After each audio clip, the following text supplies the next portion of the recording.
Hoje o programa Seus Direitos da TV Estadão vai conversar com a coordenadora institucional da Proteste, Maria Inês Douti. Obrigada pela presença. É uma satisfação.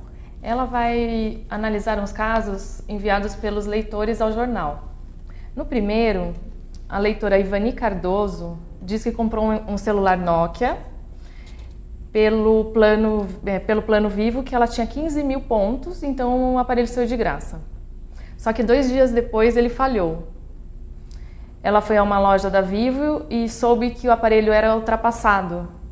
E ela precisa do aparelho para enviar e-mail porque ela é jornalista, então precisa de um aparelho que funcione rápido e ele não funciona. Por isso ela queria mudar de modelo. Só que a Vivo fala que ela tem que ficar 1 ano com o aparelho para depois mudar. Está correta essa atitude da Vivo? Não, está incorreta a atitude da Vivo, principalmente porque hoje o consumidor ele não fica mais preso ao telefone, à empresa, né, de telefonia que ele tem o celular. Ele fica preso a um plano. O celular está desvinculado do plano, portanto a Vivo, uma vez que apresenta defeito, tem que fazer a troca por um outro sem defeito, ou mesmo no caso, como teve os defeitos, dão um upgrade para ela.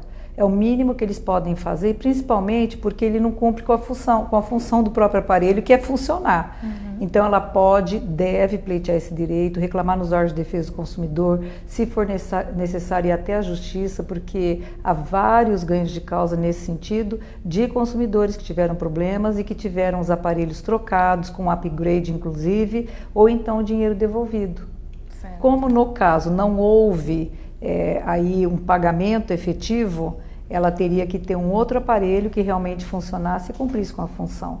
E ela pode usar esses pontos para trocar por outro aparelho? Sem dúvida nenhuma, ela pode utilizar os pontos, ela tem que ver junto à empresa como dar uma solução para isso. O mínimo que a empresa poderia fazer, como eu estava dizendo, é dar um upgrade, dar um telefone, um outro aparelho, possivelmente até melhor do que esse, se for necessário.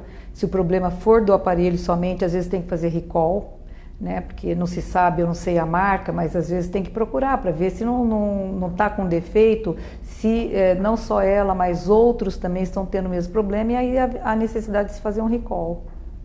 Em outro relato, o leitor Henrique Gonçalves da Silva disse que comprou um seminovo Fox na Itavox e ao testar o veículo, ele ouviu um barulho e achou estranho. Aí ele perguntou para o vendedor o que era aquilo, e ele disse que não era nada e o carro ia passar por uma revisão, e no dia seguinte, a compra, o barulho continuou. Quando ele levou o carro, começou a usar, o barulho continuou e ele levou de volta para consertar. Só que ele ficou 10 dias sem o carro e percebeu que nada tinha sido feito. Ele não quer mais esse carro, só que os vendedores não querem dar outro carro ele pede também o dinheiro de volta. Ele tem direito a Olha, pedir? sem dúvida nenhuma. Primeiro, não deve confiar na conversa do vendedor, né? Nós temos aí o exemplo do problema. Segundo, que eles não podem vender um carro sem uma revisão. Se já tinha um barulho ali, ele já deveria ter sido consertado. Logicamente que o comprador deveria novamente ter feito um teste, saído com o carro para ver se o barulho havia desaparecido. Como isso não aconteceu, ele pode pleitear o dinheiro de volta, inclusive o vendedor vai perder a taxa de comissão dele e com esse dinheiro ele vai poder comprar outro sem problema nenhum.